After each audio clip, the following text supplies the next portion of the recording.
आज है 9 नवंबर 2024 दिन है शनिवार। तो आप सभी का स्वागत है वीरेंद्र सिंह यूट्यूब चैनल पर। तो आज 9 नवंबर 2024 मध्य प्रदेश की 25 फटाफट बड़ी खबरें हम देख लेते हैं। आप वीडियो कहां से देख रहे हैं हमें कमेंट सेक्शन में ज़रूर बताएं।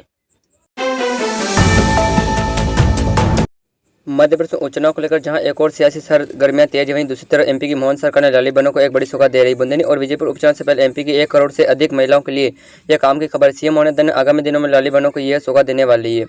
लाली बहन योजना की इस बार 23 तारीख से पहले मिलने वाली है। प्रदेश की 1.29 करोड़ बहनों को मिलने वाली यह सौगात 9 नवंबर को एमपी की मोहन सरकार देने वाली है।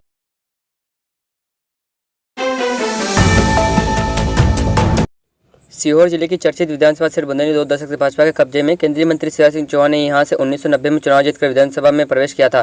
फिर 5 साल से विधानसभा चुनाव में यहीं से जीते हैं। अब ये सीधे मुकाबले में नहीं है। भाजपा के पूर्व सांसद रमाकांत भरादा को टिकट दिया है। उनका मुकाबला कांग्रेस के 1993 में इस सीट से विधायक रहे राजकुमार पटेल से रहा है।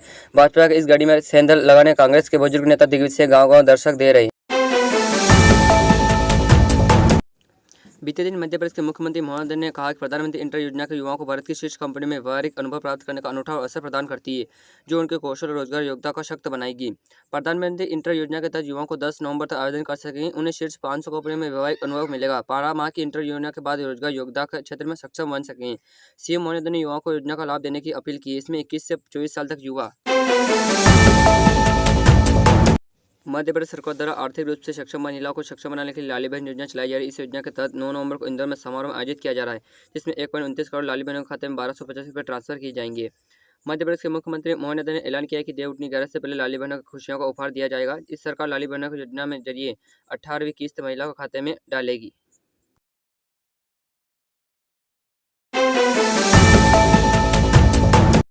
मध्य प्रदेश की राजधानी भोपाल को एक और ओवरब्रिज मिलेगा। यह ब्रिज बाबड़िया कला चौराहे से आशिम माल के पहले तक बनेगा। बाबड़िया आरोबी 2 ग्राम प्रस्तावित इस ब्रिज को वित्त विभाग को मंजूरी देने के बाद मुख्यमंत्री सचिवालय से मंजूरी दे दी। जल्द ही इसे लिए इंटर प्रोजेक्ट शुरू किया जाएगा। पीपल द्वारा तैयार की डीओपी टिल प्रोजेक्ट रिपोर्ट में आरोपियों को प्रोजेक्ट की लंबाई 1200 मीटर है। इसमें आरोपी 733 मीटर लंबा और करीब 15 मीटर चौड़ा होगा। मध्य प्रदेश में इन दिनों पूर्व सीएम और कांग्रेस के नेता दिग्विजय सिंह द्वारा बुंदेली चुनाव पर दिए गए खाद्य क्लिक वाले बयान पर सियारी उठा पटक जारी है।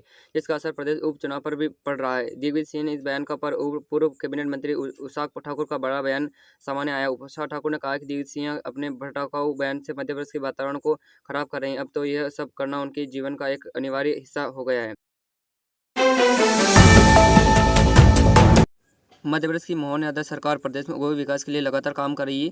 सीएम महोदय द्वारा अलग अलग इवेंट के जरिए बड़ी बड़ी इंटर राज्य की व्यवस्था स्थापित करने का प्रयास कर रही है। इसके साथ राज्य सरकार प्रदेश में विजुअल एंट्रल वातावरण बना रही है। इसके तहत बीते दिन इंदौर में भारतीय उद्योग संस्था IIT वेट जुड़ी एवं वर्कशॉप आयोजन किया गया। इस वर्कशॉप में मध्य प्रदेश प्रदूषण नियंत्रण व बोर्ड पर्यावरण के प्रमुख सचिव अध्यक्ष गुलशन बामर शामिल।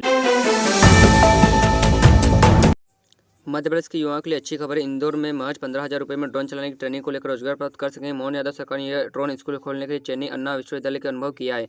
स्कूल मार्च शुरू करने की तैयारी। नगर विमान मंत्रालय के रिमोट पायलट ट्रेनिंग एयरपोर्ट को मना दी गई है। वह महज 15,000 रुपये में ड्रोन पायलट की ट्रेनिंग लेंगे। विश्वविद्यालय में सहयोग इसका संचालन करेगा और ड्रोन स्कूल का उद्देश्य कृषि क्षेत्र में ड्रोन तकनीकी को बढ़ावा देना है। मुख्यमंत्री महोदय ने कहा कि मध्य प्रदेश की स्वास्थ्य सेवाओं को दृढ़ और विस्तार बनाना राज्य की पहली प्राथमिकता है। प्रधानमंत्री नरेंद्र मोदी का मानना है कि आत्मनिर्भर निर्भर और शक्त भारत की नींव स्थल नागरिकों से बनती है। राज्य सरकार द्वारा लक्ष्य है कि हर नागरिक को चाहे वह शहरी व दूर ग्रामीण क्षेत्रों में उन्नत चिकित्सा सेवा तक आसानी से पहुंच सके। इस उद्देश्य से राज्य के सामुदायिक स्वास्थ्य केंद्रों को उन्नत चिकित्सा सुविधा से सुयोजित किया जा रहा है, जिससे केंद्रीय जिला अस्पतालों का सामान्य उच्च गुणवत्ता वाली स्वास्थ्य। इंदौर के सिख समाज के गुरु सिंह सभा के चुनाव के जीतने शुक्रवार को शाम घोषित हुआ है। सभा के अध्यक्ष पद का चुनाव मनु भाटिया ने 1550 वोट से जीता लिया है। उन्हें 4305 वोट मिले हैं। उनकी प्रति रिंकू भाटिया को 2750 वोट मिले हैं। उन्ना खंडवा पेन को बैरनर तलु चुनाव लड़ा था। बीते 12 साल के रिंकू भाटिया को सभा के अध्यक्ष थे। इस बार भी सभा के चुनाव को लेकर कई कानूनी पेच थे। मतदाता सूची का मामला कोर्ट।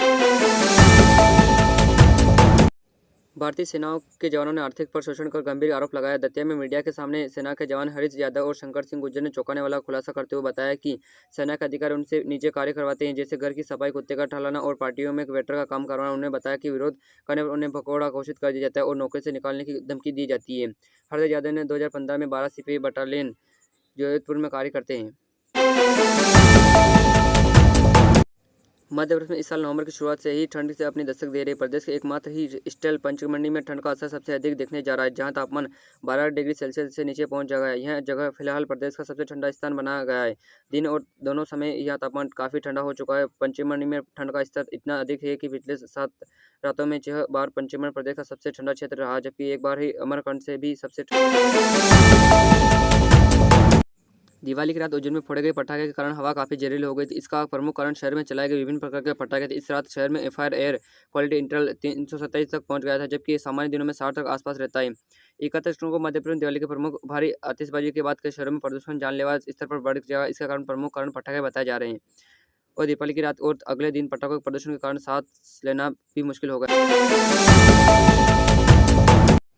आगरमालवा में शंकराचार्य स्वामी अविमुक्तेश्वर ने मध्य प्रदेश के आगरमालवा के दौरे पर दौरान मीडिया से बात की। उन्होंने फिर से जम्मू कश्मीर धारा 370 की बहाली मांग की थी। साथ ही वजह से बताया कि क्यों जम्मू कश्मीर की 370 की पहली बार जरूरी।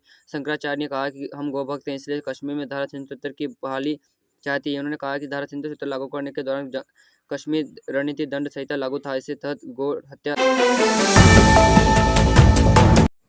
भोपाल के केंद्रीय मंत्री ज्योतिरादित्य सिंधिया ने एक बार फिर से अपनी पुरानी दोस्त राहुल गांधी को निशाना पर लिया है। राहुल गांधी ने एक लेख लिखा है कि जिसमें उन्होंने ईस्ट इंडिया कंपनी पर भारत के राजा महाराजाओं को धमकाकर और रिश्ते देकर फायदा उठाने का आरोप लगाया था। इस बार ज्योतिरादित्य सिंधिया ने समेत कई पूर्व शाही परिवार के वंशों ने उनकी आलोचना की है। सिंधिया ने राहुल पर भारत के गौशाली इतिहास की जानकारी न होने का आरोप लगाया है। मध्य प्रदेश में 13 नवंबर को होने वाले बुंदेली और विजयपुर विधानसभा सीट पर उपचुनाव के लिए भाजपा के प्रत्येक नेता की कामना संभाल रहा है, लेकिन कांग्रेस में इसका ही ठीक उल्टा हो रहा है। विधानसभा और लोकसभा चुनाव में करारी हार के बाद प्रदेश के कांग्रेस नेताओं को आत्मविश्वास हिला हुआ है। आलामान की भी उन पर भरोसा नहीं कर पा रहा है, इसलिए उपचुनाव में प्रचार के लिए बाहरी नेताओं को बुलाया गया है।